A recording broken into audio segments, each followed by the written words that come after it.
Well, it's 6 p.m. in Cairo. Ladies and gentlemen, time to look up at our news bulletin from Channel 2. I'm Hanan Al-Khouli, and we start right away with the headlines. President El-Sisi chairs meeting of Supreme Council for Judicial Bodies and probes Egypt's future projects. 17 Palestinians killed in Israeli artillery attacks hitting residential buildings.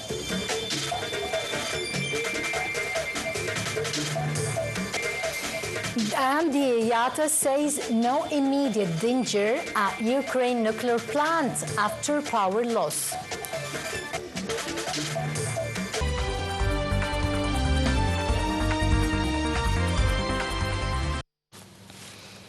Welcome back. The news in full. President Abdel Fattah el-Sisi met with members and heads of the Supreme Council for Judicial Bodies and Authorities. Presidential spokesman Mohammed el-Shenawi said that the head of state greeted judges marking the Egyptian Judiciary Day, which falls on the 1st of October.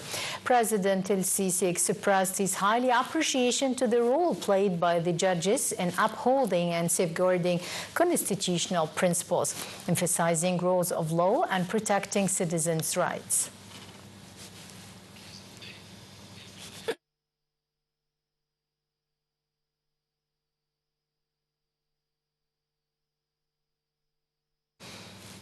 President Abdel Fattah el-Sisi on Wednesday stressed the need to consolidate partnership with the private sector and attract foreign investments in order to achieve sustainable self-sustenance of strategic commodities. The remarks were made by President el-Sisi during his meeting with the Presidential Advisor for Urban Planning and the Director General of Egypt Future Agency for Sustainable Development.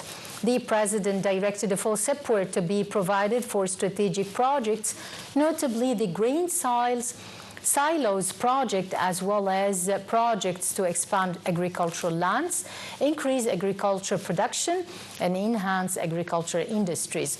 The head of state also instructed to ensure a balance between producers and consumers in the drive for a comprehensive development.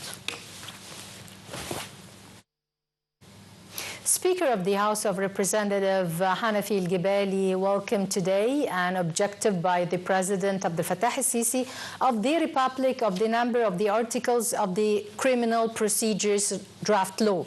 Gibali made these remarks in the course of the 6th regular convention of the parliamentary, saying that the thorough study will be conducted to such articles in service of the public interest. Addressing the session, Prime Minister Mustafa Madbouli also said that Egypt is keen on to lay firm the rule of law and uphold public freedoms and justice. He noted that President el-Sisi's objection to the draft law reflected the political leadership's keenness to hold basic rights and freedoms meeting by the Egyptian people's aspirations.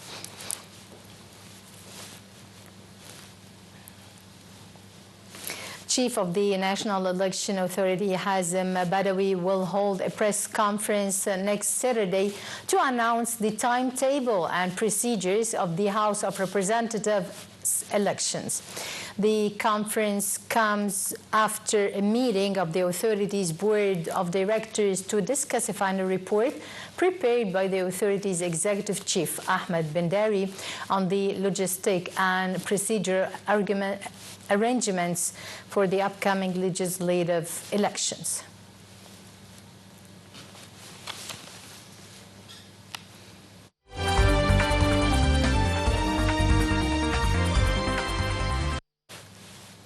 Minister of Foreign Affairs Badr Abdelati today headed to Saudi Arabia and Port Sudan City first. The minister will be meeting senior Sudanese officials on enhancing bilateral ties along with the latest developments of the Sudanese crisis. Minister of Foreign Affairs Badr Abdelati today took part in and participated in the inaugural session of the Munich Leaders Summit in the Saudi city of Al Ula. Addressing the summit, the minister asserted that the importance of the Palestinian cause, reviewing Egypt's sincere efforts for ending the Israeli genocide war in Gaza. Egypt's top diplomat also welcomed U.S. President Donald Trump's pursuit for stopping the war in Gaza. On the sidelines of his participation in the Munich Leaders Summit, Minister of Foreign Affairs Badr Abdelati he met the German State Minister for Economic Cooperation and Development, Nils Ahnen. Abdelati called on Germany and the European Union to mount pressure on the Israeli side to push for the abiding by the international law and the international humanitarian law. Egypt's top diplomat warned of the Israeli settlements and the expansionist policies in the occupied Palestinian territories as further hampering any attempts to the establishment of a Palestinian state. He reiterated that Egypt's absolute rejection of the continued Israeli abides to evacuate the Palestinians from their own land.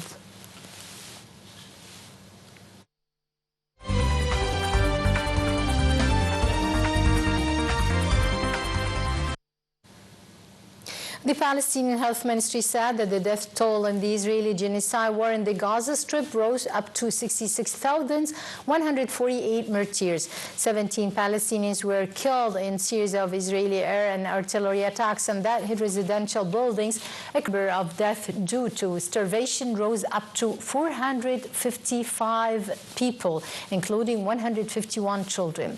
The health officials in Gaza reported the rising toll as the flotilla with aid for the Palestinian territory said it would continue its course despite intimidation tactics by the Israeli military. The flotilla of 45 vessels carrying activists and politicians departed Spain last month with the aim of breaking the blockade on Gaza.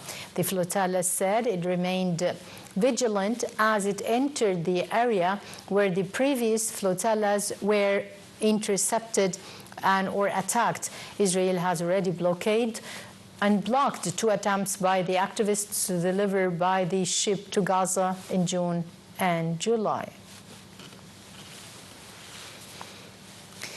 The White House said today that the United States will regret and will regard any armed attack on Qatari territory as a threat to Washington and will provide the Gulf Arab state with security guarantees after a strike by the Israeli occupation forces on the country last month. An executive order signed by the U.S. President Donald Trump on Monday and released today said that in light of the continuing threats to the state of Qatar posed by foreign aggression, it's the policy of the United States to guarantee the security and territorial integrity of the state of Qatar against external attack. The order came weeks after the Israeli occupation troops conducted an airstrike targeting Hamas leaders in Doha. Moving on to the latest developments in the Ukraine war, as the UN nuclear watchdog and the occupied Zaporizhzhia nuclear plant in Ukraine faces no immediate danger, and its radiation levels are normal as long as backup generators are working. Reactors in the vast nuclear plant, which is Europe's largest atomic energy plant, are shut down as its emergency generators strive to cool it down 9 days after the plant's external power line was cut on the 23rd of September. Russian management of the vast Soviet-built Zaporizhzhia nuclear power plant in southern Ukraine said on Wednesday that the plant is being cooled by emergency diesel generators for a 9th day after an external power line was severed. Russia's state RIA news agency cited the plant's Russian-installed management as saying that backup electricity supply was sufficient for now, but that resumption of a regular electricity supply via an external source was impossible due to Ukrainian shelling. Ukraine, in turn, has said that Russian shelling is preventing the restoration of external power. IAEA Director General Rafael Grossi said the current status of the reactor units and spent fuel is stable as long as the emergency diesel generators are able to provide sufficient power to maintain essential safety-related functions and cooling. The plant's Russian management was cited as saying that the emergency generators were sufficient for now and that only some of them were being used. It said all equipment was functioning as normal. The risk is that without any power, external or supplied by the emergency generators, the nuclear fuel wouldn't be cooled and would risk a meltdown. Power is needed to pump water around the plant to cool the reactors and spend fuel. However, the International Atomic Energy Agency, the IAEA, and Russia said radiation levels are normal. Fighting an intense drone and artillery war around several nuclear power stations in Ukraine has repeatedly triggered grave warnings from the UN nuclear watchdog about the danger of a major nuclear accident.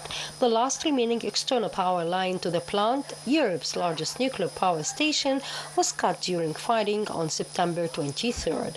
Russian forces seized the plant in 2022, shortly after President Vladimir Putin sent tens of thousands of troops into Ukraine. Russia has controlled the plant ever since.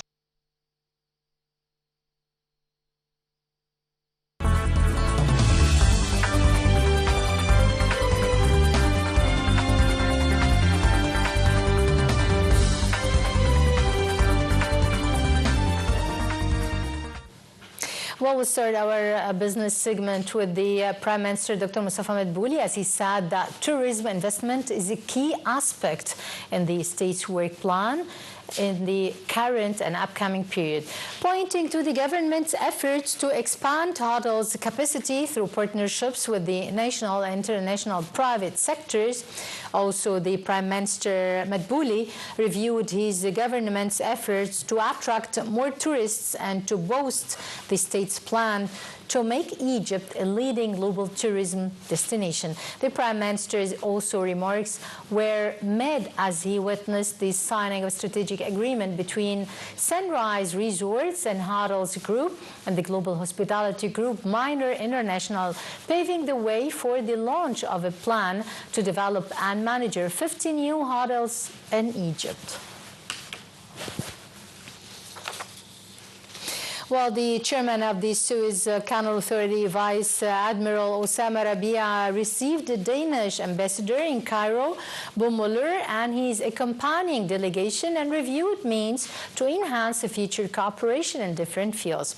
Vice Admiral Rabia expressed keen interest to continue the fruitful cooperation over the upcoming period in fields of mutual interest, highly appreciating the strong partnership between the Suez Canal Authority and the Danish shipping giant Maersk, and that led to a number of joint successful projects. Rabia also stressed keen interest to increase cooperation with the international Maersk shipping group, adding that the economic zone is open to establish international partnerships in logistic activities. Minister of Finance Ahmed Kajak said that the South Korean direct investments to Egypt exceeded $6 billion, adding that South Korean investors presented a distinguished experience in localizing different industries. Speaking at the Egyptian-South Korean Economic Partnership Conference, said the Kajak that the Egypt is keen on to expand international partnerships with the aim of attracting private sector investments. He further stressed the significance of opening new horizons of cooperation and eliminating trade barriers. He added that the Egyptian-South Korean cooperation is considered to be a model of promising economic and developmental partnership, describing the Asian country as a key partner in supporting Egypt's economic reform program.